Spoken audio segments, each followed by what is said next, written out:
ನಮಸ್ಕಾರ ಸ್ನೇಹಿತರೆ. ಈಗ ವಿಷ್ಣುವರ್ಧನ್ ಸರ್ ಅವರ ಡೈಲಾಗನ್ನು ವಿವಿಧ ಕಲಾವಿದರ ಧ್ವನಿಯಲ್ಲಿ ಅನುಕರಣೆ ಮಾಡುವಂಥ ಪ್ರಯತ್ನ ಹೇಗೆ ಬಂದಿದೆ ಅಂತ ಪ್ರತಿಕ್ರಿಯೆಯನ್ನು ನೀಡಿ. ಮೊದಲಿಗೆ ವಿಷ್ಣು ಸರ್ ಧ್ವನಿನೇ. ಹೋಯ್ ಏನ್ಲಾ,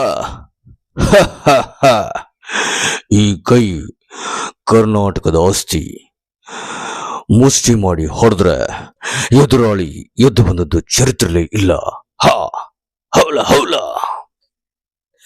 ಇದನ್ನ ಕರಾಟೆ ಕಿಂಗ್ ಶಂಕರ್ನಾಗ್ ಸರ್ ಅವ್ರು ಹೇಳಿದ್ರೆ ಹೇಗಿರ್ತಾರಂತ. ಹೌಲು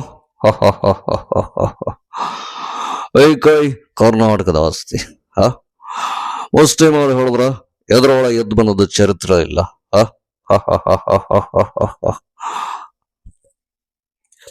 ಟೈಗರ್ ಪ್ರಭಾಕರ್ ಸರ್ ಅವ್ರ ಧ್ವನಿಯಲ್ಲಿ. ಮುಟ್ಟಿದ್ರ ತೊಟ್ಟು ಬಿಡ್ತೀನಿ. ಈ ಕೈ ಕರ್ನಾಟಕದ ಆಸ್ತಿ. ಮುಷ್ಟಿ ಮಾಡಿ ಹೊಡೆದ್ರೆ ಎದುರಾಳಿ ಎದ್ದು ಬಂದದ್ದು ಚರಿತ್ರೆಲೇ ಇಲ್ಲ. ಇದೇನಾದ್ರು ನಮ್ಮ ವೈಷ್ಣವ್ ಅವ್ರಿಗೆ ಬಿಟ್ಟಿದ್ದು. ಅವ್ರ ಡೈಲಾಗ್ ಅವ್ರು ಹೇಳಿದ್ರೇನೆ ಚಂದ. ನಮ್ದೇನಾದ್ರು ಮುಟ್ಟಿದ್ರ ತೊಟ್ಟು ಬಿಡ್ತೀನಿ.